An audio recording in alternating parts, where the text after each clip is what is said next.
Hello everyone, good morning সকলকে। তো আজকে সোমবার, কালকে আমি চিকেন রান্না করেছিলাম, যেহেতু কালকে রবিবার ছিল। তো কালকে ভিডিওটা পোস্ট করা হয়নি, কিছু কারণের জন্য এডিট করার ব্যাপার ছিল, তো সেগুলো করা হয়নি। তো ভাবলাম আজকে ভিডিওটা এডিট করে পোস্ট করি। তো দেখো, আমি মাংস রান্নার জন্য ফার্স্টে আমি একটা কড়াই বসিয়ে নিয়েছি, তার মধ্যে তেল দিয়ে আমি আলু আর রসুনটা ভেজে নিচ্ছি। আমরা বেশিরভাগ দিনই এইভাবেই মাংস রান্না করি, ফার্স্টে আলুগুলো ভেজে নিয়ে, তাহলে খেতে খুব ভালো লাগে। তা আলুগুলো লালচেভাবে ভেজে নিয়েছি, এবার আমি তুলে নেব। যেটুকু তেল বাকি আছে ওই তেলের মধ্যেই আমি পেঁয়াজ কুচিগুলো দিয়ে নিলাম।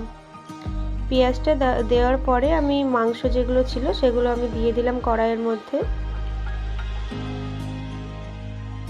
এবারে একটু মাংসটা নেড়ে চেড়ে তার মধ্যে মশলা দিয়ে দেব, মশলার মধ্যে যা যা থাকে। তারপর আমি লবণ দিয়ে নেব এবং একটু হলুদ দিয়ে নেব। হলুদ যতটা লাগবে ততটাই দিতে হবে এখনই। এরপর আমি কিছুটা কষিয়ে নেওয়ার পরে টমেটোগুলো দিয়ে নিলাম। টমেটো দিয়ে ভালোভাবে কষিয়ে নিয়ে আমি জল দিয়ে দিব মাংসগুলো সেদ্ধ হওয়ার জন্য।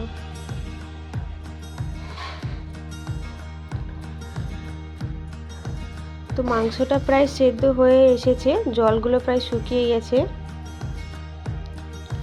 মাংসটা কষিয়ে নেওয়ার পর আমি ওখান থেকে এক পিস তুলে নিলাম, যেহেতু আমার আজকে দিদির ছেলে এসেছে, ও মাংস খেতে খুব ভালোবাসে, ওই জন্য এক পিস তুলে নিলাম। তো ওকে আমি মাংসটা খাইয়ে দিলাম, ও বলছিল মাসি খুব ভালো হয়েছে খেতে। তো তারপর আমি মাংসতে ঝোলের জন্য জল দিয়ে নিলাম। মাংসটা আমার হয়ে গেছে, এবার আমরা থালার মধ্যে ভাত বেড়ে নিই। আমি আর আমার দিদির ছেলে সোজা ছাদে উঠে গেলাম। ছাদে উঠে গিয়ে আমরা একসঙ্গে ভাত খেলাম, আর আমি আমার দিদির ছেলেকে খাইয়ে দিচ্ছিলাম। ও তো বলছে খুব ভালো হয়েছে। তো আজকের ভিডিওটা এটুকু পর্যন্ত।